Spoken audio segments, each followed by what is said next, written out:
moi aujourd'hui pour cette présentation de TT Preview. Maxence, salut Maxence. Salut Kevin! Salut tout le monde. Ouais, Et direction le Texas, direction les 3 équipes texanes, historiques de la Big 12. c'est ça, historique surtout, parce qu'il y en a d'autres effectivement désormais vu Ah, il y que a Houston Houston qui a est arrivé, rejoint. mais Texas qui est parti. C'est ça. Donc on est toujours à 4, mais on a le petit dernier Houston là qui est un peu d'ailleurs un peu de mal à faire son trou en Big 12 et donc voilà. Mais on va parler historique aujourd'hui. On va parler TCU Baylor T-Tech. Et on va commencer par l'équipe qui avait simplement le meilleur bilan des trois l'année dernière, TCU, les Horned Frogs, qui ont fini leur saison 2024 avec un record de 9 victoires pour 4 défaites, dont 6 victoires, 3 défaites en Big 12. Donc c'était plutôt une bonne année pour TCU après quelques galères depuis leur finale nationale, tout simplement. Avec un calendrier, mine de rien, qui était relativement facile a posteriori, on va dire. Et surtout quand on voit les adversaires 2024, parce que bon, ils avaient Stanford qui était vraiment pas à niveau l'année dernière. Ils avaient Kansas qui a eu un stretch absolument incroyable en battant, je crois que c'était 4 ou 5 équipes classées d'affilée ou quelque chose Mmh, comme ça, mais mais plus qui, au tard, moment beaucoup plus tard dans la c'est saison. ça, au moment où ils les ont joués fin septembre, c'était clairement pas la même équipe. Ils ont joué Utah, mais pareil, Utah l'année dernière, c'était calamiteux. Oklahoma State, je le rappelle, aucune victoire en conférence en 2024. Et Arizona qui finit l'année en 4-8, pareil, qui a énormément déçu. Donc c'est des équipes où quand on les voit sur un calendrier de base, on se dit OK, ça va être un peu gratiné. Mais vu comment l'année 2024 a tourné, au final, TCU s'en est plutôt bien sorti. Et puis, ils ont gagné les matchs qu'ils devaient gagner. Ils finissent donc à 8-4, on va dire, sur la saison et la victoire en bowl ensuite. Euh, mais par contre, il n'y a pas de vraie victoire signature. De vraie victoire, on s'est dit OK, d'accord, là, Non. TCU, c'est une putain d'équipe. Non, ça a Euh, pas été franchement, ça a pas été, l'équipe qui a flashé en Big 12, quoi. Alors que leur bilan est vraiment très bon, mais quand tu parles de la Big 12 l'année dernière, je vais te parler d'autres équipes avant de parler de TCU, quoi. C'est ça qui est assez paradoxal. Alors qu'ils ont vraiment fait une belle saison, mais un peu en dehors des radars, quoi. c'est ça. Ils étaient là, ils étaient, on va dire, dans le haut du panier sur la fin de saison, mais ils n'ont jamais vraiment été en contention ne serait-ce que pour la place en finale de conférence. Donc, le seul truc signature, on va dire qu'ils ont, c'est un peu la défaite embarrassante contre SMU, à SMU. Un match quand même à 108 points cumulés, puisqu'ils perdent 42 à 66 Mmh. du côté de SMU. Donc, c'était un gros match. Ils mettent quand même 42 points à une équipe qui a fini en playoff, mais Ils voilà, en prennent 66. ils en prennent 66. Mais l'attaque des SMU l'année dernière était quand même Ouais, sacrément relevée. ouais, ouais, c'était quelque chose, SMU, ouais. Alors moi, je me rappelle de TCU aussi parce que, bah, on était allés gagner chez eux, c'était notre premier match, notre premier match de conférence, aux 2 équipes. On avait gagné chez eux, sur un comeback de fou. On était menés 35-10, un truc comme ça, et on 34-10, et on finit le match en gagnant, 35-34. C'est vrai qu'ils ont Ouais, cette ouais. dynamique du CF en début de saison, oui, c'est vrai. Ouais, on fait un comeback de fou où je me dis: «Putain, l'équipe a du caractère, peut-être que la saison va être bien». Bon, voilà. Mais ouais, non, ouais, TCU, ouais, c'est ça, c'est qu'ils ont pas été ils ont fait le taf, ils ont fait une belle saison, mais c'était pas non plus, ouais, comme tu as dit, en fait, ils ont battu les équipes qu'ils devaient battre, et c'est une bonne saison, mais je sais pas si elle restera, tu sais, dans 10 ans, je sais pas si les fans en Ah reparleront, oui, tu vois, de non. cette Bah, saison, alors que pourtant elle est clairement, bonne, tu vois? Mais c'est ça. Et moi, pour te dire à quel point ils ont été, je vais pas dire insignifiants, parce que ce serait manquer de respect à une saison en 9-4 quand même, mais j'étais surpris de voir que TCU a fini en 9-4. ouais, ouais, ouais, ouais, quand tu refais le Pour preview moi, tu quelques mois vois, plus tard, c'est ça. Pour moi, TCU, ils avaient été dans la continuité de ce qu'ils ont eu depuis leur finale, ouais, c'est-à-dire qu'ils étaient un peu 7-5, dans un. tu vois? C'est ça. 7-5, 6-6, C'est ça, plus dans vraiment le mid, vraiment le marasme du mid. mmh. Ouais, c'est ça. Moi, je voyais plutôt un 6-6 et borderline bowl eligible. Alors qu'en fait, non, Alors ils que font une non, très hein. bonne saison. Donc, Alors et qu'ils étaient surtout dans que. le mix, hein, pour la finale de conférence jusqu'à la dernière journée, hein, dans le scénario de fou de la Big 12. Bon, après eux, Oui, c'est fallait vrai qu'il y avait le vraiment qu'il y ait, scénario où. Ouais, voilà, c'est ça. Ouais. mais ils étaient quand même, tu vois?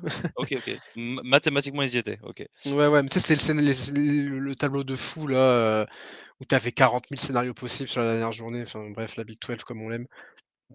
Et je trouve que cette saison, on va dire, cette amélioration de TCU, elle a quand même été relativement bien représentée par la progression de leur quarterback, Josh Hoover, qui fait une très bonne saison 2024 avec une vraie progression. Je crois qu'il double presque ses touchdowns, il divise, enfin il a un tout petit peu plus d'interceptions, mais il a joué plus de matchs, beaucoup plus de yards, meilleure complétion, enfin meilleur pourcentage de complétion. Vraiment une bonne saison de sa part. Et d'ailleurs, on y viendra après, mais je pense que beaucoup de conditions du succès de Tissi en 2025 reposera sur lui encore une fois. Mmh. Mais faut noter quand même qu'il a bien été aidé par 2 bonnes saisons, mine de rien, de Jack Bech, qui finit à 62 réceptions, 1034 yards et 9 TD, qui a été drafté par les Riders, pick 58, deuxième tour, et un joueur que tu connais un peu mieux du coup, Savion Williams, qui fait une saison avec 111 touches, 933 yards et 12 TD from scrimmage, Qui a parti au été pick draft. Ouais. 87 chez tes Packers, Ouais, Maxence. ça a pas été. On n'a pas trop célébré le pic avec Valentin, mais oui, oui, il a fait une grosse saison. Oui, il a eu. Franchement, bah, ça fait partie de la très bonne saison de TCU l'année dernière, et leurs deux receveurs principaux qui partent à la draft, ça veut quand même dire que bah ils ont été très bons l'année dernière. Donc ouais, ouais, non. Ouais, ça vient de Williams. On verra, ça donnera chez les Packers. En tout cas, il a fait une grosse saison et c'était un peu le gadget player du côté de TCU parce que je crois qu'il l'utilisait Et c'est un pour ça peu que c'est pour ça que partout. je dis, c'est ça, c'est Ouais, pour ça ouais. que j'ai dit que c'était 111 touches touches, pardon, et les yardages from scrimmage, parce qu'il met 6 TD à la passe, 6 TD à la course, et je crois qu'il fait pareil, grosso modo, 50% de ses 600, yards. ouais, 600, ouais, ouais, je crois qu'il fait ouais, 50-50 Il a ou quand à même peu près, beaucoup ouais. été utilisé dans le backfield, donc Mmh. c'est vrai qu'il y a On ça à verra si on remplacer ça. l'utilisera comme ça aux Packers, mais bon, Mm. on verra. Mais ouais, non, ça a été pour TCU quand même, c'est quand même c'est pas, enfin, après la grosse année 2022, ça montre quand même, voilà, 2 nouveaux joueurs qui partent dans le top 100, c'est les voyants sont au vert quand même pour la TCU pour la suite maintenant. Ouais. Et donc du coup, on va passer sur cette saison 2025. Quid de l'effectif en 2025? On va commencer par les départs, ça va aller vite parce que on vient d'en parler. Bech et Sevion qui ont quand même été les deux seuls joueurs draftés par TCU, enfin en provenance de TCU, pardon, en 2025. Ils ont 9 joueurs qui ont été ensuite signés undrafted free agent. Mais dans l'offense en général, c'est quand même 60% de leur rushing offense qui disparaît et 70% de leur passing offense. Alors, toujours le QB là, mais au niveau des réceptions, receiving yard et touchdown, c'est vraiment sur les trois stats, c'est très proche de 70%. Donc du coup que les Horned Frogs perdent à l'intersaison. Vis-à-vis du portal, 20 départs via le portal, ce qui est pas tant que ça finalement, en sachant que c'est beaucoup de 3 étoiles, pas de 4 étoiles, c'est que du 3, du 2 étoiles. Pas vraiment de grosses pertes. Pour moi, le seul vrai coup dur, c'est le O-line James alors à chaque fois je fais une erreur, c'est Brockermeyer qui est parti du côté de Miami pour rejoindre l'équipe de Mario Cristobal, qui était donc l'ancienne recrue d'Alabama, où il avait joué quand même 14 matchs en 2023, avant de starter 12 fois à TCU, et il a quand même fini All Big 12 Honorable Mention. Donc c'est quand même un O-line qui avait vraiment bien performé pour eux et qui avait un bon pedigree, mais voilà, il s'en va. Et tout ça, faut le remplacer avec, mine de rien, la meilleure classe de recrutement high school de Big 12 pour TCU, 24e classe nationale. Ils ont quand même 31 recrues, mais je pense beaucoup aidé par le fait que le vivier est tellement énorme dans le Texas. Ils ont 31 recrues, dont 6 4 étoiles, 23 recrues in-state, quand même, c'est énorme. Mais bon, c'est le Texas, donc ça explique aussi. Et 3 de leurs 4 étoiles sont dans le top 170 national, ce qui est vraiment pas mal. Et chacun est dans le top 30 des joueurs du Texas, tout poste confondu. Donc ça aussi, c'est vraiment un bon indicateur. Parce que pareil, en général, tu es dans le top 30, top 50 de la Californie, du Texas et de la Floride. En général, c'est que tu es quand même un sacré bowler. Donc c'est cool qu'ils aient réussi à recruter tout ça. Donc la classe, c'est 3 joueurs. Elle a emmené donc le receveur Terry Shelton, 76e joueur national, le edge Chad Woodfork, pardon, 144e national, et le QB Adam Schobel, 162e national. 13e à son poste de quarterback. Et à noter, chose qui me surprend toujours, et les additions venant de JUCO, qui sont Mmh. comptabilisées dans la classe de recrutement. Et ils ont quand même 4 bonnes additions de la classe de JUCO, puisque ils ont 4 joueurs qui sont dans le top 50 des rankings JUCO. Donc qui vont venir apporter une bonne profondeur en défense. Ils ont 2 D-line, 2 DB, avec notamment le D-line Perry Cole Jr. qui était top 15 JUCO national. Donc c'est vraiment pas mal et il y a beaucoup d'équipes qui viennent de plus en plus chercher dans le Ouais, JUCO. puis en plus maintenant avec la nouvelle règle sur les années d'éligibilité, C'est ça. tu peux les avoir plus longtemps qu'avant, donc ouais, Mmh. tu peux vraiment avoir de très bonnes pioches en JUCO, ouais. Bah, en sachant que les 4 qui récupèrent sont des sophomores, qui n'ont Ouais. pas joué en tu sais, tu as beaucoup de joueurs qui vont en JUCO après avoir joué en première division, par exemple. Ils vont chercher un tremplin en JUCO. Eux ont commencé en JUCO et ils sont Ah ouais. sophomores pour la plupart. Donc en fait, ils vont avoir presque 4 années d'éligibilité comme s'ils étaient des recrues freshmen, ce qui est vraiment Mmh. intéressant. Alors qu'ils ont Heu, déjà 20 ans quoi, ou presque, donc ouais, ou alors, c'est vrai que c'est intéressant. ouais, c'est plus oui, je pense qu'ils Ouais, ont 19. 19-20. C'est ça. Mais oui, du coup, c'est intéressant d'avoir, 4 années pour toi avec déjà une année de terrain avec des gars de cet âge-là, ce qui est vraiment intéressant à voir. Et ensuite, via le portal pur et dur, via les transferts d'autres équipes, là, c'est totalement un autre paysage puisque TCU est la 53e classe nationale, pardon, 12e en Big 12, parce que la Big 12 prend beaucoup sur le portal. Et après, ça s'explique par le fait qu'ils ont seulement 12 recrues via transfert, et dont seulement la moitié viennent du Power 4.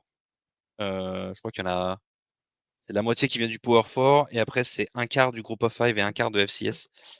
Hem, mais il y a quand même quelques bonnes petites recrues de Power 4. Ils ont 2 transferts de LSU, 2 anciens 4 étoiles, le tight end Cameron Pipton et le safety Kalin Jackson. Le safety ancien 4 étoiles lui aussi qui vient de Cal, Ryan Yates et le cornerback, de Washington, Elijah Jackson, et le dernier dont on va beaucoup plus parler après, c'est le receveur Jordan Dwyer qui lui vient de FCS puisqu'il était à Idaho.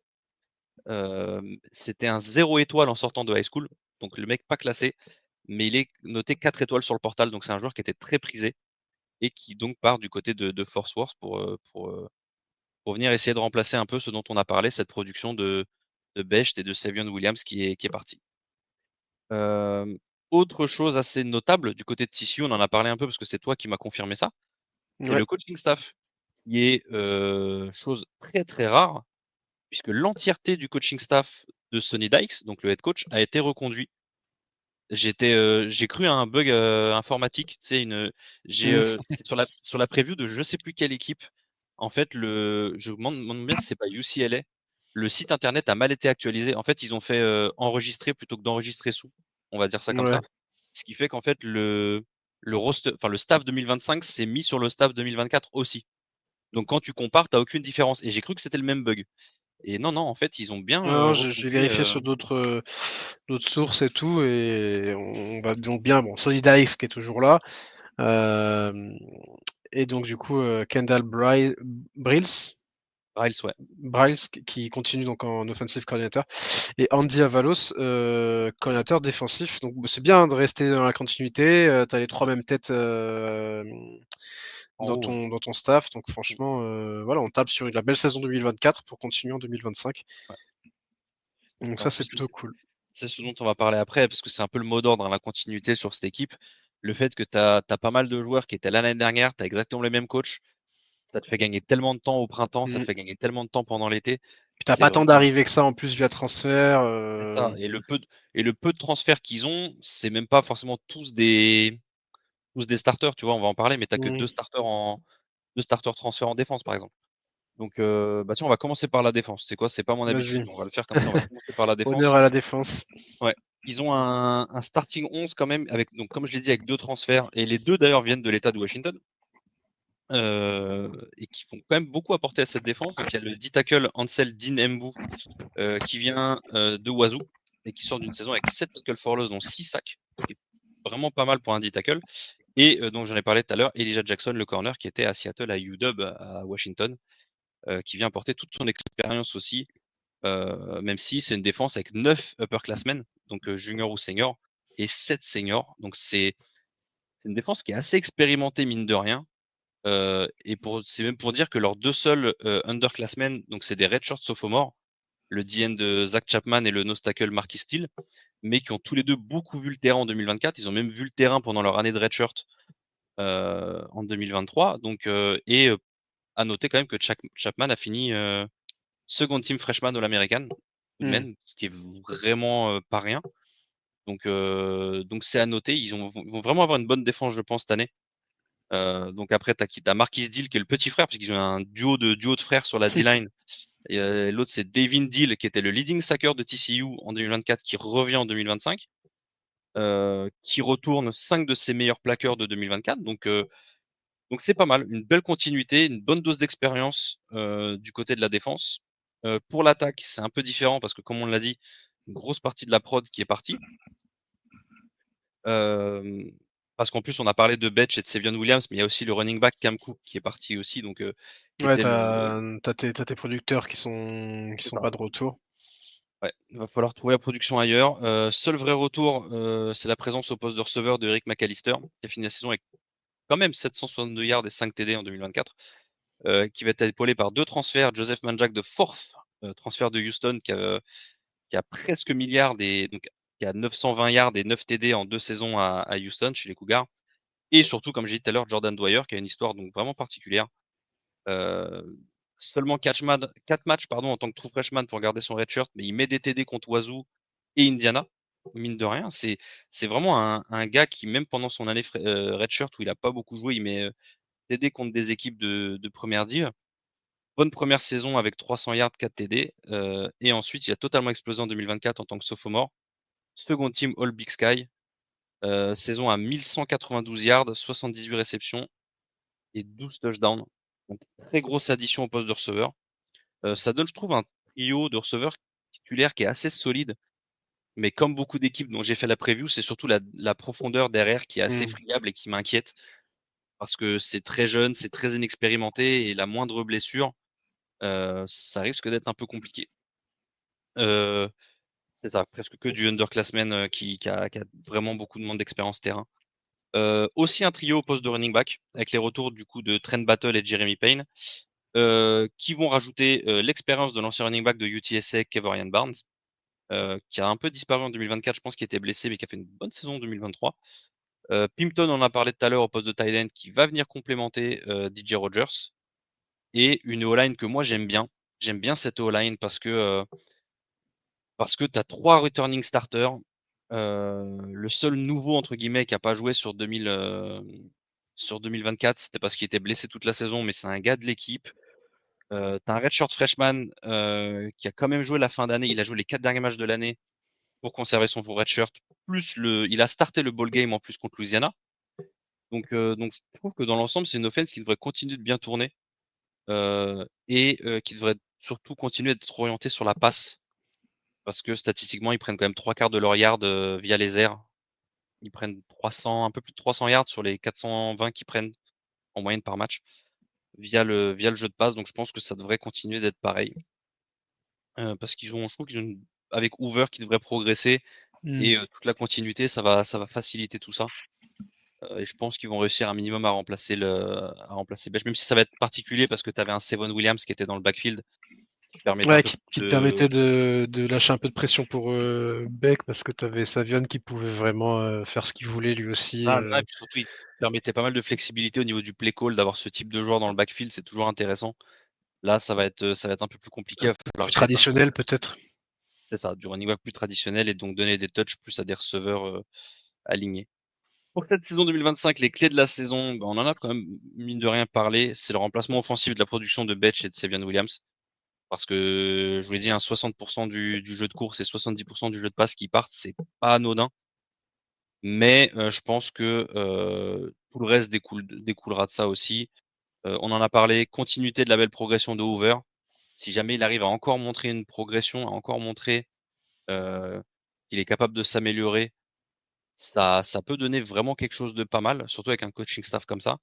Et continuité de la belle progression de l'équipe tout simplement, parce qu'il n'y avait pas que Hoover. C'est pas lui qui va gagner les 9 matchs tout seul l'année dernière. Je pense qu'il y a toute cette équipe euh, qui a l'air quand même bien coachée. Et je pense que je l'ai dit aussi sur les autres previews, je pense que beaucoup va dépendre de la santé de l'équipe, parce que You a certes, je pense, un bon starting line-up, mais derrière c'est un peu plus jeune et je suis pas sûr qu'ils aient une si bon niveau que ça. Donc il va falloir rester en bonne santé, surtout sur les gros postes. pour le calendrier 2025 et Mmh. nos prédictions. Ils commencent, j'avais pas vu, c'est qu'en fait, ils ont un calendrier quand même avec hors conférence, avec une équipe de FCS, donc Abilene Christian, qui joue en week 3, mais ils ont 2 équipes de Power 4, puisque SMU est en Power 4 maintenant. En plus, SMU est classé, donc ils commencent à North Carolina, puis ils sont en bye week, Abilene Christian, et ensuite ils ont un stretch là entre mi-octobre et mi-septembre, pardon, fin septembre, mi-octobre, je me trompe à chaque fois. Alors ils ont numéro 16 SMU, ils se déplacent chez le numéro 11 Arizona State, ils reçoivent Colorado, ils se déplacent chez le numéro 17 Kansas State et ils reçoivent Baylor. On va parler juste après. Je pense que c'est ce stretch de 5 matchs qui définira un peu leur saison. Ouais, je suis d'accord. Ensuite, ils se déplacent à West Virginia avant leur deuxième bye week.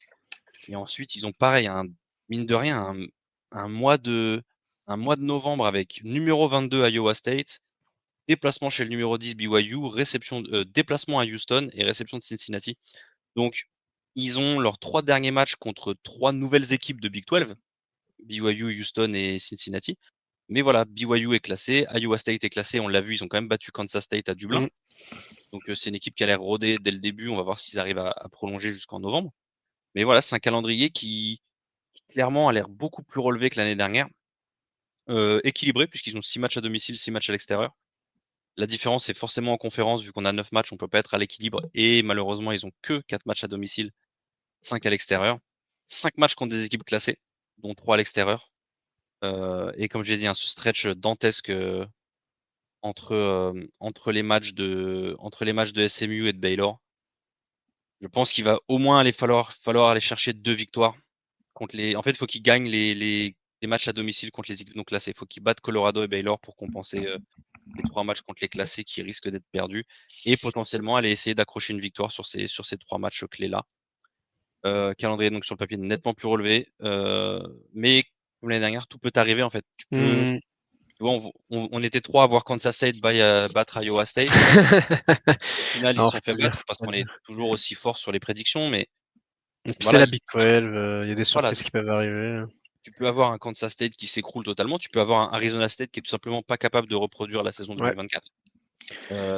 Tu peux avoir plein de choses comme ça. Donc A fortiori, tu peux avoir un Houston ou un West Virginia où finalement c'est meilleur qu'attendu, tu vois? Donc tu as des matchs où tu peux te dire: «Ah ça va être dur», puis finalement ça va et puis le contraire.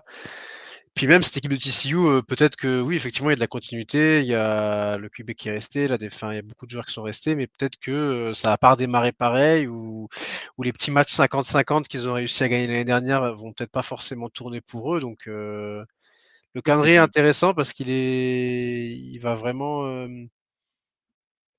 il est pas facile, je trouve Mm. et là, ça va être un vrai test pour cette équipe de voir s'ils sont capables parce que pour moi, ils vont devoir encore élever leur niveau de jeu s'ils veulent refaire la Oui, même saison en termes de oui, bilan oui. que l'année dernière. Mm. C'est ça, c'est que moi je les avais, tu sais, tu peux aussi bien être sur du 3-9 que sur du Ouais. 9-3. Vraiment, tu peux être sur on appelle du one year wonder, tu vois, c'était l'année dernière, c'était magnifique et puis ils sont pas capables de reproduire. Ouais, tu sais, ils Comme ont le même peuvent, niveau que l'année dernière, mais en fait, le calendrier est c'est plus ça. dur et bah, tu paumes 2 ou 3 de plus, tu vois?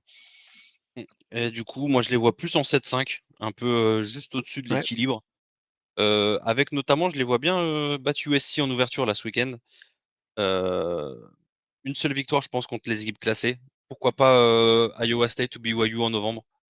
Mais je vois aussi quand même une défaite un peu sur un match bourbier. Bah, justement, les 2 matchs dont je parlais tout à l'heure, là, Ouais, soit Colorado, soit Baylor pendant ce stretch. Forcément, ça va te marquer physiquement d'avoir autant de matchs contre des équipes classées, surtout si jamais t'as pas les résultats qui vont avec. Donc, je les vois bien en perdre un de plus contre soit Colorado, soit Baylor à domicile. ouais, Donc, ouais, c'est ça. Moi, je les vois je suis autour du 7-5. optimiste que toi, moi je les vois carrément en négatif. Ah, d'accord. Ok. Ouais, 5-7. 5-7, parce que je les vois perdre contre North Carolina, notamment en ouverture et ce petit déplacement là, à West Virginia en fin de stretch, peut-être perdu également, tu vois? Mais ouais, enfin pour moi, c'est un peu dur à pronostiquer cette équipe parce que, bah, déjà l'année dernière, elle fait une saison surprenante, donc est-ce qu'elle va en refaire une? Je sais pas trop, donc mais ouais, on est plus autour de ça, ouais, autour de 6-7 victoires, moi je suis un peu moins j'étais un peu moins optimiste avec 5 victoires et 7 défaites Mais comme tu dis, c'est une équipe qui peut viser haut comme elle peut complètement s'écrouler parce qu'elle n'a pas un calendrier très facile, je trouve. Et même si la continuité est là, même si tout le monde est de retour quasiment ou presque, ça ne garantit pas toujours de refaire les mêmes saisons. Oui, bien Pour ça, sûr. ouais. Et en Donc voilà, face, on ils affrontent est des équipes qui sont bien améliorées aussi, je trouve. ouais, ouais, ils ont un calendrier qui est vraiment pas costaud. C'est pour ça que je pars sur un 5-7. J'ai cette ouverture à North Carolina, je sais pas pourquoi, enfin, ça me fait un peu penser, enfin, un peu penser à il y a 2 ans, ils avaient fait, c'était le premier match de Coach Prime, ils s'étaient pris une tempête face à C'est vrai. Colorado il y a 2 ans. Là, premier match de Bill Belichick, c'est peut-être un peu dans ce rôle-là, mais on verra. Ah, Mais en c'est vrai tout qu'il y a cas, c'est vrai qu'il y a il y a il y a Bill qui est là-bas, ouais. puis ouais, C'est puis il y vrai. aura l'antenne nationale, parce que je crois que c'est le match du mardi soir. Donc ce Mardi sera soir. ouais, le match se joue mardi soir si je dis pas de bêtises. OK. Ouais, Tuesday, ouais, c'est ça. OK, OK. C'est rare, match de mardi soir, Ouais, bah, tu sais que la week 1, la week 1, ils l'étirent vachement, mais ouais, un match ah le ouais, mardi soir, c'est carrément. rare quand même. Habituellement, tu as toujours un match le lundi soir, mais là, tu en as aussi un mardi soir, du coup. Ouais, puis il y a 2 matchs en plus, les 2 matchs de il y a 2 matchs dimanche et il y a quand même un South Carolina Vitech et un Notre-Dame Miami dimanche aussi. OK, d'accord. Ouais, non, OK, c'est bien, OK. on aura des matchs tous les jours là, c'est cool. Ouais. Bah, voilà, Et 5 donc et donc du coup, 5-7 pour moi, 7-5 pour toi. c'est ça, bah, tu vois, je t'ai dit, qu'il pouvait être entre 3-9 et 9-3, bah, ça résume bien nos pronos, Ouais, tu vois? C'est une équipe qui est un peu dure à pronostiquer, je pense et puis le calendrier qui aide vraiment pas ça. mmh, On en a parlé un peu, de la prochaine équipe qu'on va aborder, c'est Baylor, ouais. les Bears de Waco. Saison un tout petit peu moins bien puisqu'ils finissent en 8-5. Max, qu'est-ce que ça a donné Tu vraiment vois, cette saison pour saison Baylor? moins bien que TCU, mais eux, je m'en rappelle de l'année dernière. Bon, aussi parce que j'avais Bryson Washington en fantasy et qu'il a commencé à me coller des scores de bâtard au milieu de la saison. C'est pas anodin d'ailleurs, Bryson Washington qui ait collé ces scores-là, parce que bah, Baylor, en fait, s'est complètement réveillé en deuxième partie de saison. Donc, il termine en 8-5. 8 victoires pour 5 défaites, mais ils perdent en bowl contre LSU en fin de saison au Texas Bowl. Et leurs 4 autres défaites, elles sont au début de l'année, puisque sur leurs 6 premiers matchs, ils en perdent 4. Et ensuite, c'est une série de 6 victoires de suite. Et attention, hein, pas des petites victoires, hein, des très très grosses victoires. Ça va en coller 59 à Texas Tech, 49 à West Virginia, 45 contre Kansas. Donc ouais, Baylor s'est mis en mode rouleau compresseur sur la deuxième partie de saison. Le duo quarterback running back Sawyer Robertson et Bryson Washington a vraiment été le moteur de cette très très grosse série qui malheureusement s'est terminée donc au Texas Bowl contre LSU. Mais voilà, 8-5, 6 victoires de suite pour finir la régulière. Donc Baylor, bah, c'est plutôt bien relevé de ce qui semblait d'abord être une saison catastrophe. Et là aussi, à Baylor, figure-toi que au niveau du coaching staff, on prend presque les mêmes. Non, mais on prend presque les mêmes. Non, on prend les mêmes et on recommence, puisque Dave Aranda reste pour sa 6e saison.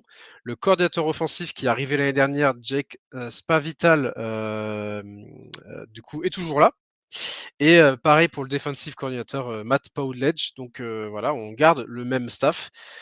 Sans doute sauvé, ça aurait peut-être pas été la même chanson s'il n'y avait pas eu ces 6 victoires de suite, mais en même temps, bah voilà, hein, c'était peut-être le temps que le système offensif de Jack Spavital se mette en route, hein. Lui, c'était sa première saison l'année dernière. Donc voilà, on change rien à Waco, et donc le système offensif sera toujours plutôt de la spread, et défensif, on restera en 3-4. Et on veut vraiment surfer sur l'incroyable dynamique qu'on a eue lors de la deuxième partie de saison dernière. C'est vraiment sur ça que Baylor doit construire, et on verra que les hommes forts de cette deuxième partie de saison sont toujours là.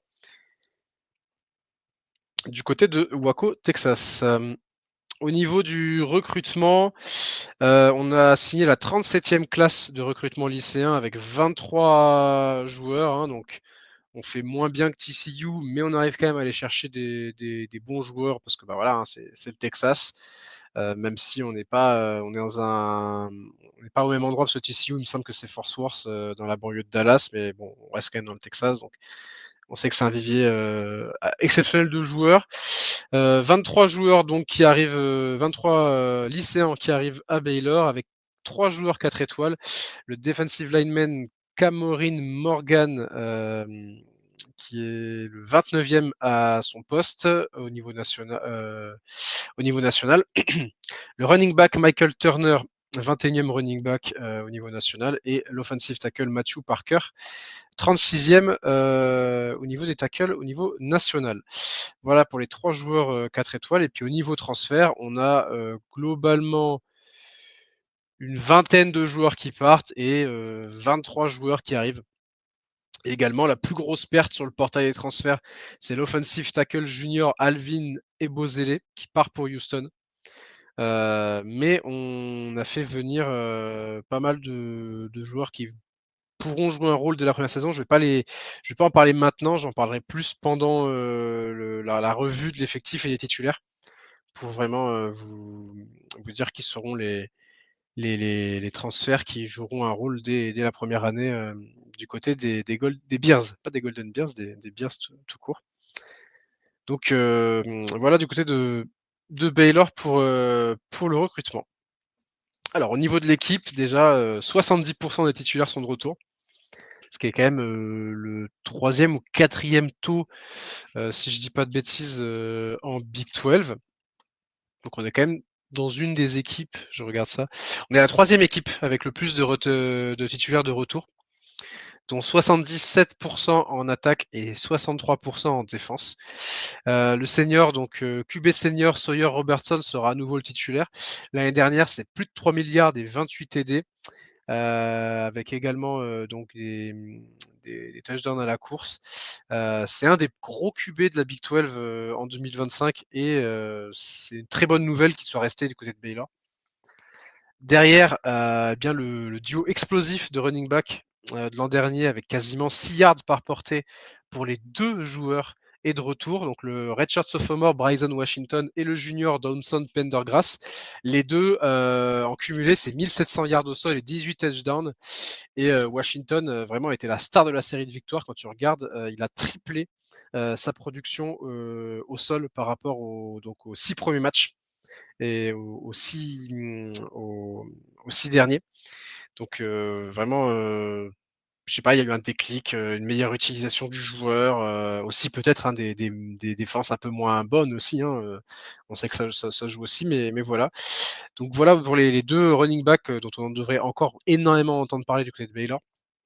Au niveau des receveurs, les 2 premières cibles de Robertson, donc les 2 joueurs avec le plus de réceptions l'année dernière, sont de retour. Josh Cameron, qui était également le meilleur punt returner du pays avec 21 yards par return l'année dernière, et Ashton Hawkins, donc les 2 joueurs sont de retour. Et il y a plusieurs transferts qui ont été faits pour renforcer les squads avec la menace profonde de Texas State, Cole Wilson, le vétéran d'Alabama, Kobe Prentice, qui n'a jamais vraiment réussi à s'imposer du côté du Roll Tide, et le receveur de San Diego State, Louis Brown de Forth. Donc un quintet qui sera assez intéressant, qui apporte de la profondeur aussi au niveau de l'effectif. Et on aura le tight end Michael Trigg, qui était All Big 12 Second Team l'année dernière, donc pour accompagner tout ça. Au niveau de la ligne offensive, on a 4 titulaires qui sont de retour, dont du coup, puisque le seul qui n'est pas de retour, c'est le transfert qui est parti, le transfert donc Ebo Sele qui est parti pour Houston. Les 2 joueurs à noter vraiment dans cette ligne offensive, on a donc le All Big 12 guard Omar Egbedion et le centre Colton Price. Voilà, ça n'a pas forcément été la ligne la plus dominante de la conférence, mais voilà, elle a fait le job et donc elle va devoir continuer à le faire. Pas forcément les stats les plus impressionnantes en Big 12, mais globalement mid. Donc on espère de la progression. À minima, rester dans ces eaux-là. Au niveau de la défense, on a quelques transferts intéressants à plusieurs postes pour compléter. La défense qui a quand même été le talon d'Achille de l'équipe, surtout en début de saison, parce qu'elle a souvent quand même forcé Baylor à jouer dans des shootouts. Elle encaisse 43 points à Iowa State, par exemple, 34 contre TCU, 35 à West Virginia. Donc, 38 à Colorado, donc on attend une défense qui arrive à faire un peu plus de turnover, qui arrive à contenir un peu plus, notamment au niveau à la passe, où elle a vraiment été catastrophique. La run défense, ça a été l'année dernière, mais c'est vraiment au niveau de la passe que ça a été catastrophique.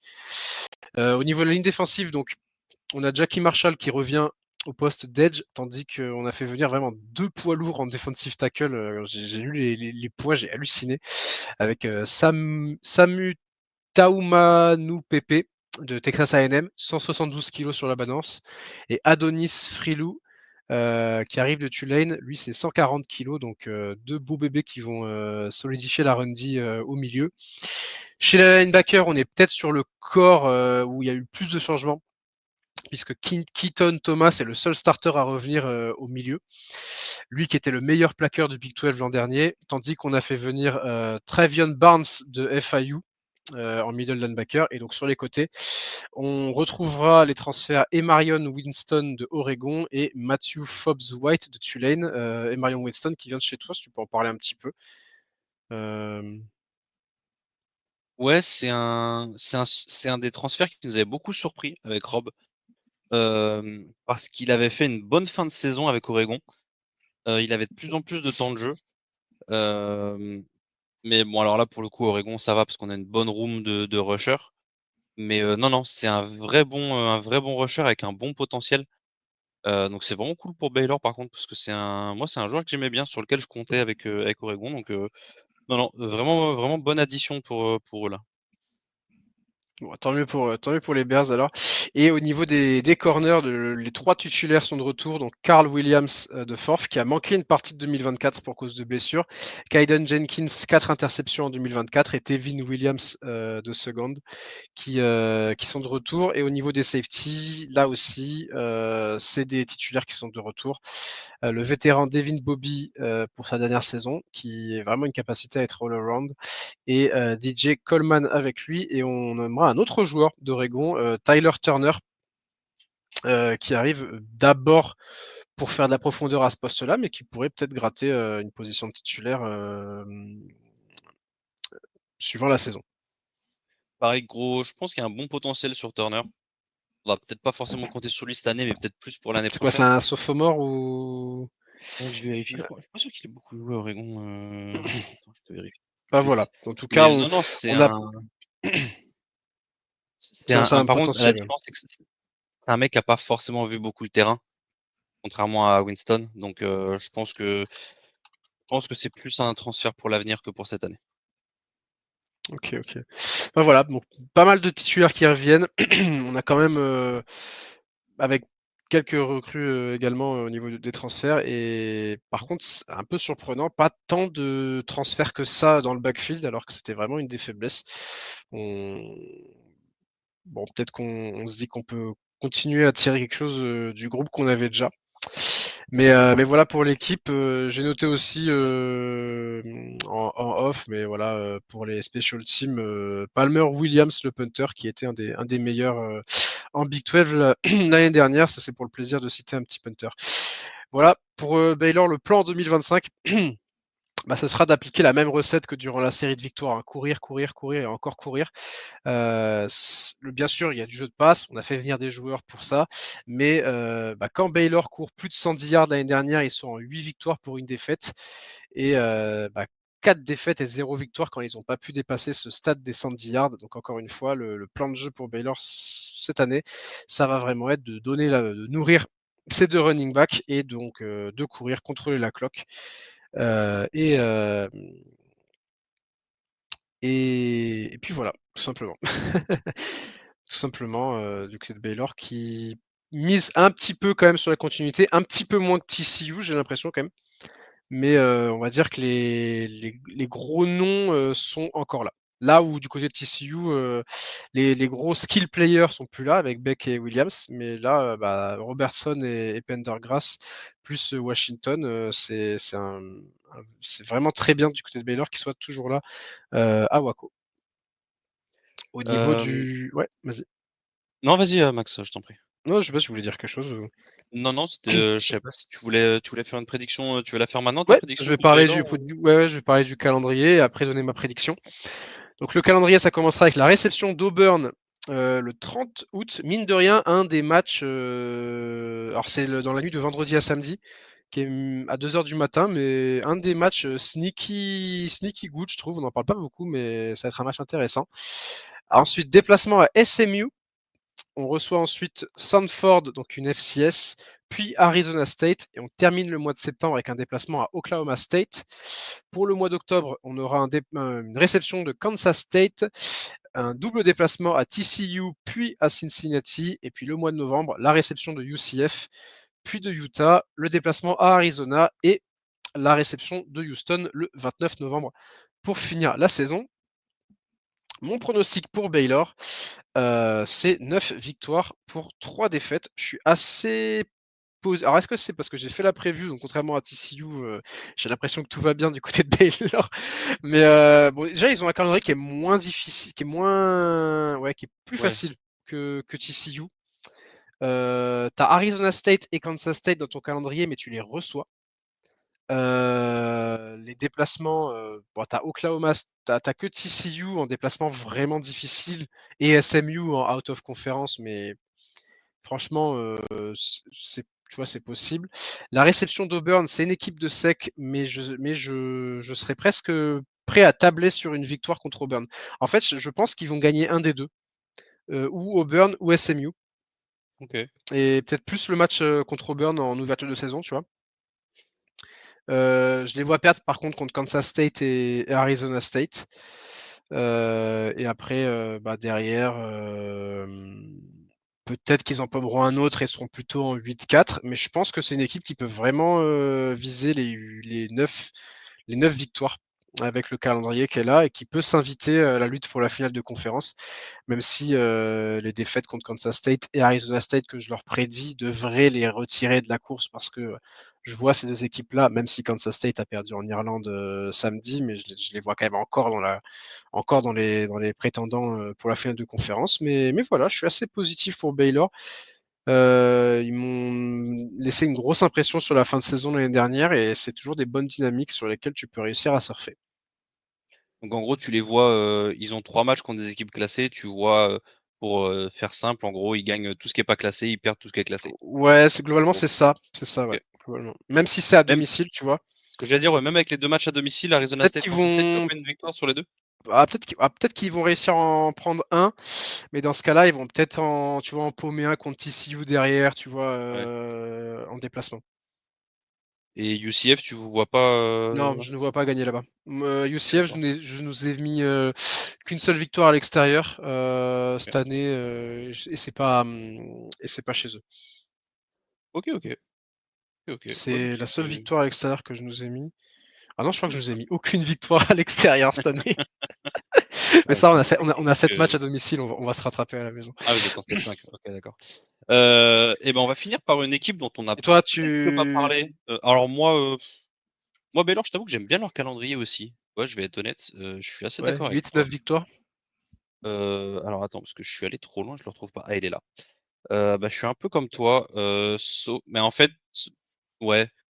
Tu sais quoi, je vais dire 9-3 aussi, parce que comme toi, je vois bien une victoire sur les 2 premiers matchs. Une victoire sur les 2 matchs d'équipe classée à domicile là sur la fin septembre. Mais je vois une défaite un peu comme TCU. C'est rare que les équipes arrivent surtout en Hmm. Big 12 où c'est un peu plus homogène. Même s'ils ont été capables de finir l'année dernière par 6 victoires, c'est toujours difficile à reproduire les feats comme ça.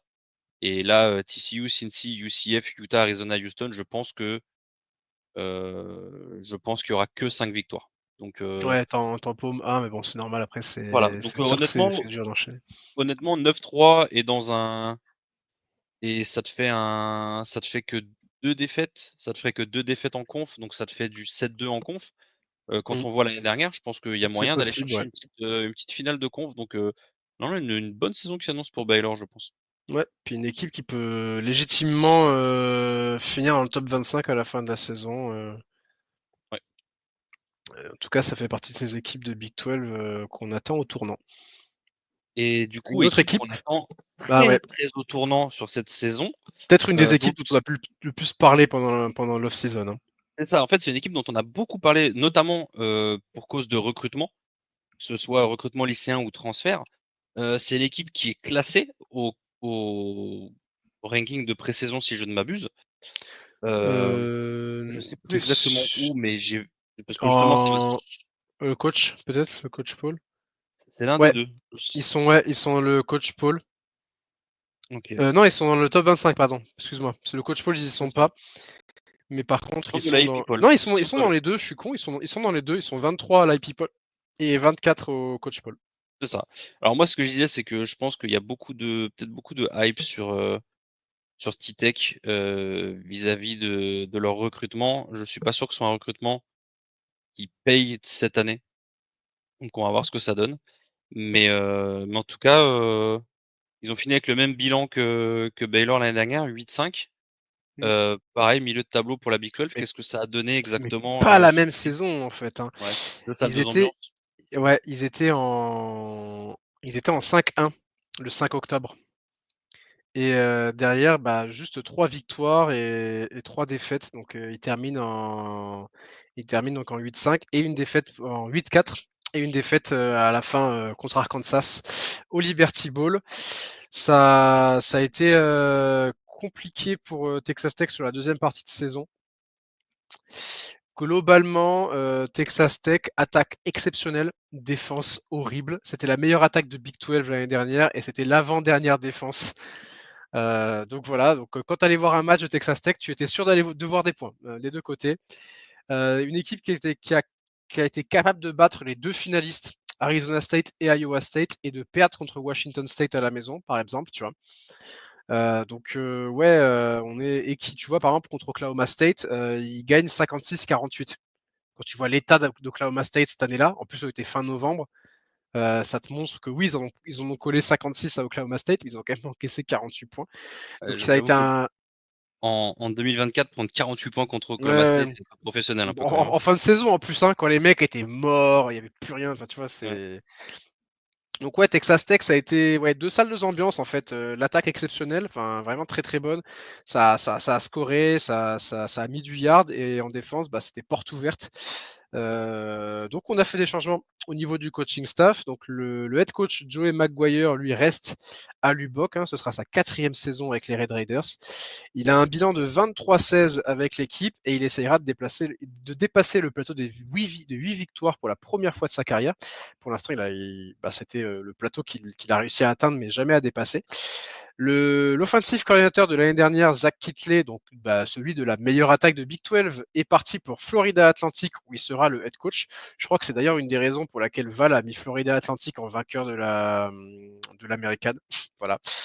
On verra. En tout cas, belle prise pour Florida Atlantic. Et le defensive coordinateur, Tim DeRuyter, bah, forcément, Kevin, quand on a la pire défense de la conférence, ou l'avant-dernière, bah, on est viré. Et donc, DeRuyter a fait ses valises. On a donc 2 nouveaux coordinateurs offensifs, enfin 2 nouveaux coordinateurs donc avec en attaque Mac Leftwich qui était coordinateur offensif à Texas State et en défense ce sera Shield Wood qui est passé par Tulane et qui était à Houston l'année dernière. Donc 2 nouveaux cordeaux à Texas Tech. Un on aurait bien aimé garder, mais bon voilà, hein. Puis un qu'on a vite dégagé. Voilà pour ce qui est du coaching staff. Au niveau du recrutement, c'est là où on a beaucoup parlé de Texas Tech. On va d'abord parler du recrutement lycéen avec la 51e classe. 18 recrues seulement et un seul joueur 4 étoiles, le receveur Christian Gentry, qui est du Texas. Mais par contre, là, on a beaucoup parlé de Texas Tech, c'est au niveau des transferts, puisqu'on a eu la 2e classe du pays. 21 recrues, énormément de joueurs très bien cotés. J'en parlerai un peu derrière quand je ferai l'effectif, un peu la manière de Baylor. Je vais pas faire la liste maintenant. De toute façon, vous allez voir, je vais parler d'énormément de joueurs de transfert parce qu'il y a beaucoup de titulaires qui seront des transferts.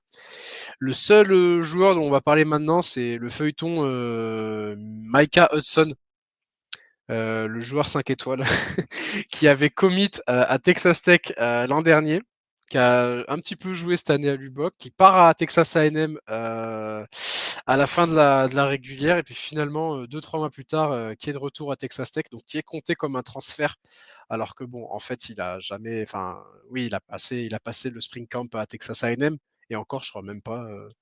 Donc il est compté dans les transferts, il était coté 4 ou 5 étoiles au niveau des transferts, donc forcément il a aussi un peu boosté cette classe de transfert, mais voilà, ça a été un peu le feuilleton pour Texas Tech, qui a réussi à faire demi-tour à son receveur 5 étoiles. Je sais pas si tu avais suivi un peu, mais c'était un feuilleton un peu absurde. C'est un peu difficile à suivre tous les mouvements de Texas Tech Ouais. sur le portail des transferts cette saison, tellement il y en avait. Mais non, c'est vrai que c'était un des... Tous les ans, on en a un comme ça. On avait celui qui avait signé à Notre-Dame, Oregon, et qui a fini à Oklahoma, là, je crois. J'ai oublié le nom, c'était il y a 2 ans. Tous les ans, on a une girouette comme ça dans le lot parmi les 5 étoiles. Donc bon, ça m'étonne pas plus que ça. Et ça m'étonne Oh. pas plus que ça qu'il ait fini à T-Tech vu l'attrait qu'a l'air d'avoir l'équipe. Il était à T-Tech en fait, il était à Texas Tech, il part à Texas A&M, Oui. il reste même pas 2 mois, et puis il se dit bon, finalement, on est mieux à Ça Lubbock. aussi, c'est étonnant. J'ai vu qu'il y en a alors, il y en a qui ont retiré leur nom du portal, par exemple. J'ai vu qu'il y en a qui, c'était quoi? C'était UW, je crois. C'était UW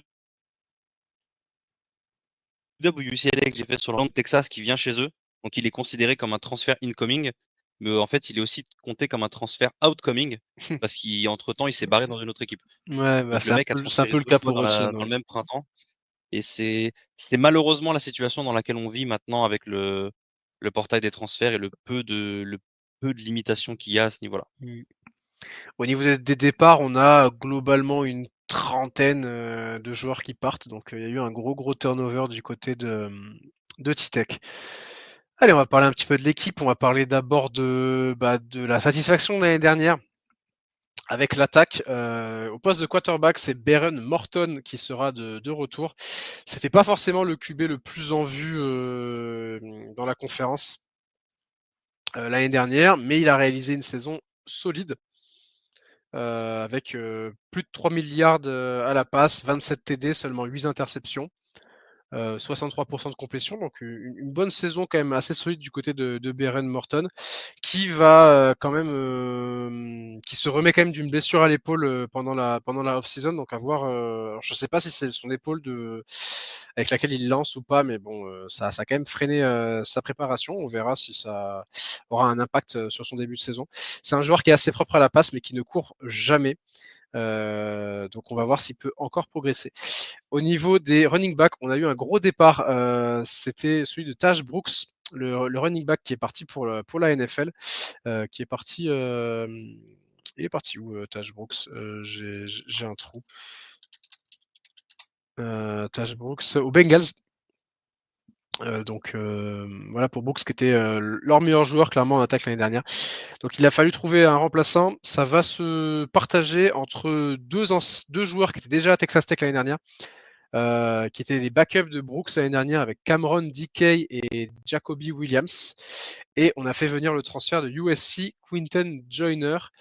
Ce nouveau venu a une fiche de 7 yards par portée dans sa carrière qui pourrait être vraiment intéressante pour les Red Raiders, mais c'est pas non plus un joueur qui a énormément vu le terrain et qui n'a jamais été dans une position de running back titulaire. Donc on verra si dans un match où il a un plus gros volume de portée, s'il arrive à être aussi explosif.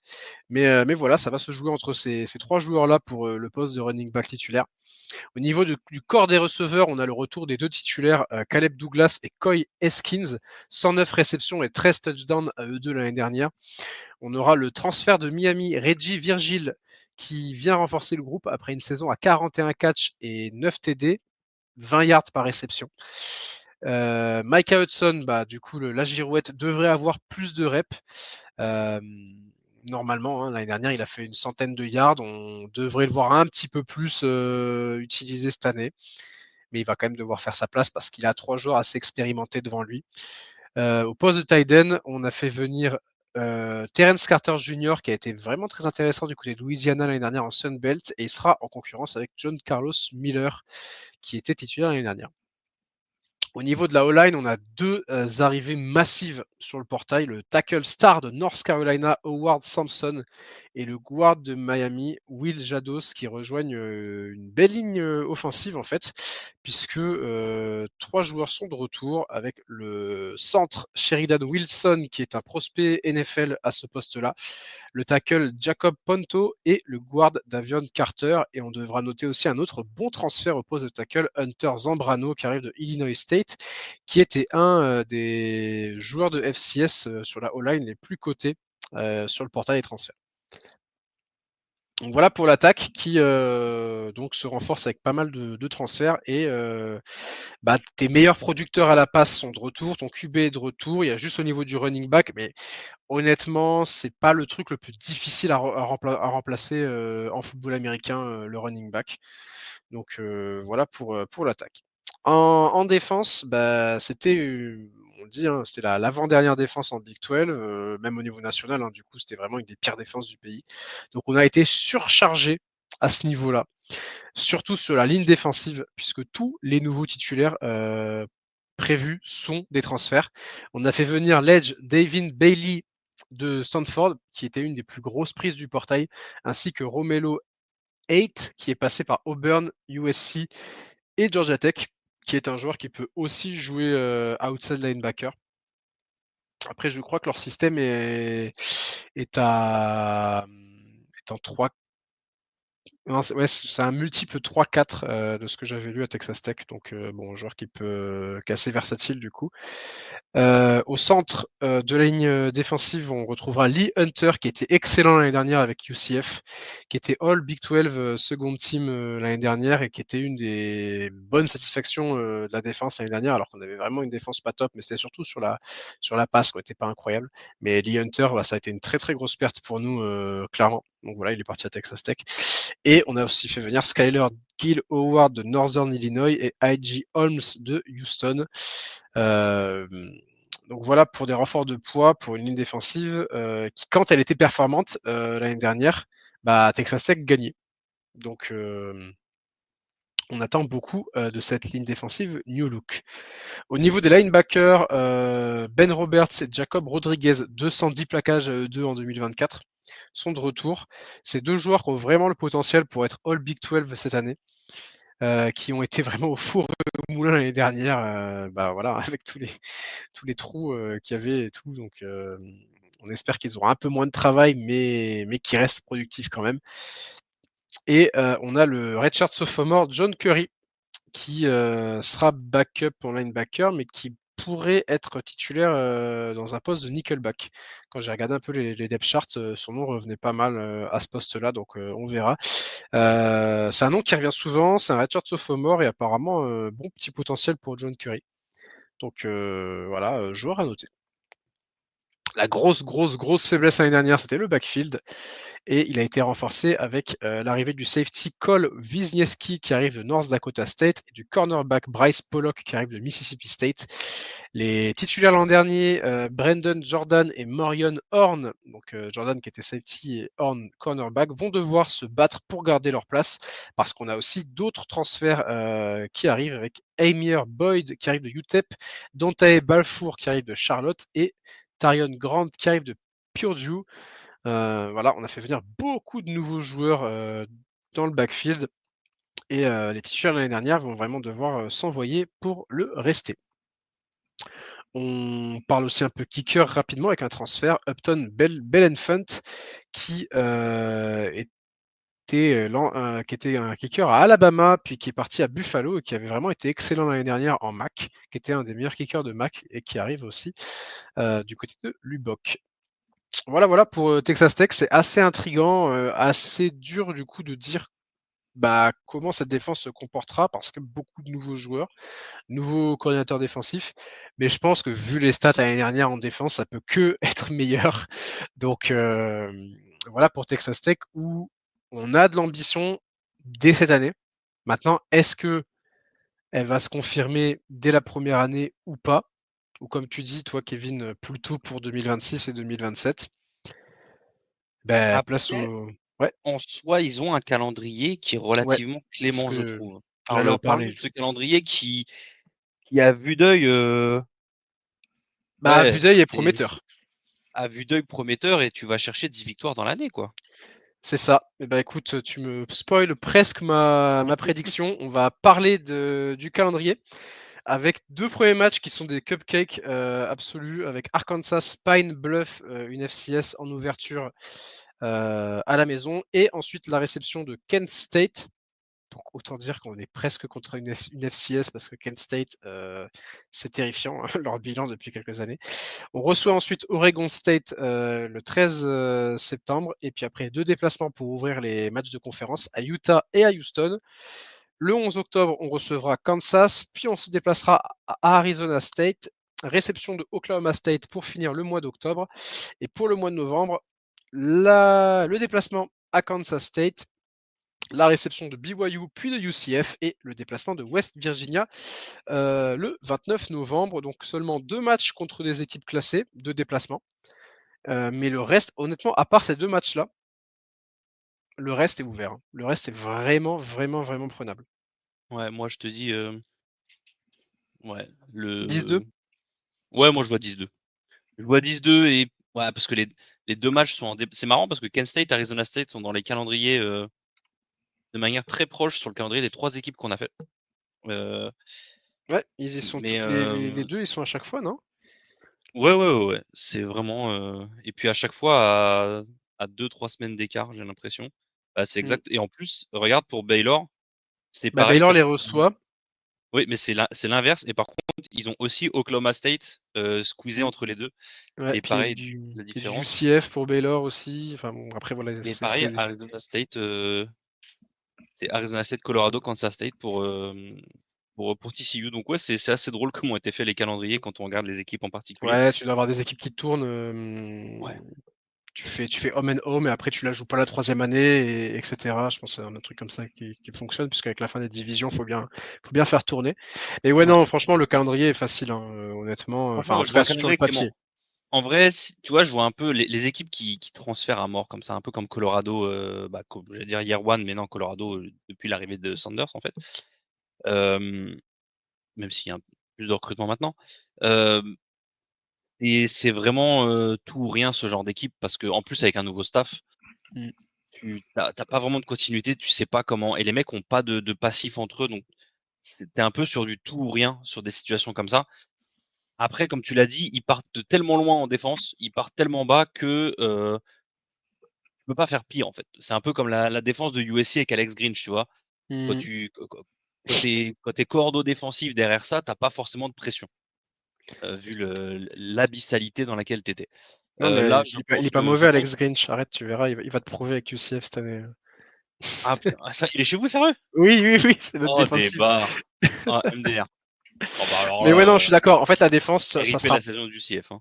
ouais, on verra. Euh, Mais oui, je suis d'accord avec toi, la défense ne peut pas être aussi horrible mmh, 2 années de suite. Et l'attaque était excellente l'année dernière. Elle ne sera peut-être pas forcément aussi excellente, mais comme j'attends que la défense soit meilleure, je pense que mathématiquement, bah, ça va gagner plus de matchs. c'est ça. Et franchement, Kansas State, pardon, je les ai pas trouvés. Folichon là sur après encore une fois, c'est le week one, Match c'était en à Dublin, donc Irlande. voilà, je mettrais un Dylan petit Edwards bémol qui s'est blessé dessus. d'entrée de jeu aussi, mine de rien, Voilà. ça les a. Donc on verra ce que ça donne ensuite les Wildcats, mais je après pareil, on part sur les forces en présence de l'année dernière. Utah qui était au fond du trou, est-ce que c'est remonté? Hmm. Kansas qui était pas si mal que ça, ce qu'on a vu, enfin, qui a eu un peu de mal, mais qui devrait être prometteur cette année. BYU, est-ce que c'est comme l'année dernière? Ils vont starter un QB freshman. Oklahoma State, on parlait de la défense de Texas Tech, c'est un peu le même projet. Tu peux pas être pire que l'année dernière, donc forcément ça va être un peu mieux. Donc je sais Ouais. pas, Puis t'as 2 matchs pour te mettre en jambe, hein. Vraiment oui, avec tous les oui, oui. nouveaux Et et puis tout. ouais, même Même Oregon 3. State, hein, ouais. Après, c'est un peu au-dessus Oregon State quand même par Oui, rapport à Kent quand State même. et Arkansas. Mais oui, en soi, oui, t'as 3 matchs pour te mettre en jambe. Moi, je pronostique 9 victoires, 3 défaites. Ouais. Ouais, tu sais quoi, J'ai- moi c'est peut-être plus le match de Kansas, moi, qui me. Ouais, je les vois perdre contre Arizona State et Kansas State. Ouais. Et je les vois peut-être en paumer un autre, tu vois, genre peut-être Utah. Ouais, Tu vois, ouais. genre tu fais 3 matchs faciles d'entrée, et puis de déplacement à Utah, t'es un peu dans le dur, tu vois. Ah, c'est vrai que tu Mais, commences le mais, calendrier de Big 12 par 2 déplacements, ouais. mais on est quand même sur un calendrier où tu peux aisément viser les 10 victoires, et puis si ça clique, Oui, bah, tu peux avoir un shoot pour le titre de conférence, dès cette ouais. année. Même si Clairement, ça c'est un calendrier pour aller en finale de conf, hein. ouais, même s'il faut pas non plus trop s'exciter et c'est peut-être plus comme tu disais les 2 prochaines saisons. Mmh. Mais alors Moi, est-ce que c'est plus au moi, c'est niveau plus leur classe national? de recrutement qui m'intéresse, ouais, tu vois? Est-ce que c'est plus au niveau Pour l'instant. national pour les 2 prochaines saisons qu'on a des ambitions? Genre ambition en conférence cette année, puis dans les 2 prochaines années, les ambitions seront peut-être plus au niveau national? Non, personnellement, j'y crois pas, tu vois? Ouais. Je sais pas, je vois peut-être un peu ça comme INM, tu vois? Qui avait pareil des grosses classes de recrutement qui ne parviennent pas forcément à montrer sur le terrain. Après, c'est pas la même conférence, oui, certes, mais quand tu enchaînes des classes de recrutement comme ça, même en SEC, tu es censé, performer derrière. Je sais j'attends de voir en fait j'ai du mal à surréagir sur ces choses-là dans le nouvel univers du college football avec le portal. Pareil, tu vois, tu as des bêtes de classe de recrutement, mais là, tu vois, nous, on a partagé un truc aujourd'hui où le mec, il est le running back qui est commit à Penn State. Le mec lui-même a posté un truc comme quoi, ouais, il a sorti son top 6 des équipes en mesure de le flip. Donc en fait, C'est c'est n'importe quoi. ouais, tu es Moi, dans un je suis univers le gars college qui moi, je suis football le qui est gars qui l'a tellement, signé, je c'est bon, j'ai dit: «C'est bon, gars», ouais, littéralement, ça me donne envie de lui retirer sa proposition de scholarship, tu vois? Mais c'est vrai que Donc là, pour 2026, ils ont le tackle, numéro 1, Félix Ojo, qui devrait commit chez eux ouais, et non, franchement, ils ont des bons trucs qui devraient arriver, tu vois? Donc on va voir, on va voir. Moi, je pense que c'est ça, je pense que tu es entre le 8-4 et le 10-2. ouais, je suis d'accord. Je pense que 10-2, ça reste quand même leur plafond. Donc ouais, ça fait une saison qui peut être vraiment pas mal, et mine de rien au-dessus de ce qu'on a vu pour, même pour Baylor et TCU qui sont prévus sur des bonnes saisons. Donc c'est des Ouais, équipes qui étaient pas forcément, qui sont moi, pas bah, ils sont TCU, pas je les classées, vois mais TCU, je par les contre vois un peu en c'est down hier malheureusement, mais en vrai, ils ont le potentiel quand même pour être, dans la course pour, en fait, les 3 équipes ont le potentiel pour être dans la course pour la oui, Big 12, c'est ça. Et surtout, ça va nous donner une saison Big 12 qui va être absolument incroyable parce Ah qu'on moi a j'ai et les équipes dont on parle, bah, dans les calendriers, donc on a Arizona State, on a BYU, on a Kansas State, on a Iowa State, qui sont aussi dans la course. Il y a Colorado, il y en a d'autres, hein, qui sont dans la course pour cette puis tu auras conférence dont on n'a peut-être pas parlé. Du C'est Utah, ça. du Oklahoma State qui sera peut-être, tu vois, de retour. Enfin, non, la de Et toute façon, surtout la Big 12, ça ça va être c'est ça, c'est une conférence hyper je crois que c'est toi qui as dit que c'était la conférence la plus intéressante bah oui, du CFB, pour moi, de par c'est son la plus homogénéité, ouais. intéressante parce que c'est la plus homogène et tout le monde peut battre tout le monde, tu vois? Ouais. La SEC est la meilleure en termes de qualité, machin, mais soyons clairs, il y a plein d'équipes qui peuvent pas espérer, toucher, la finale de conférence, tu vois? Qu'en Oui. Big 12, il y en a quand même beaucoup qui peuvent se dire: «Ouais, c'est possible», tu vois?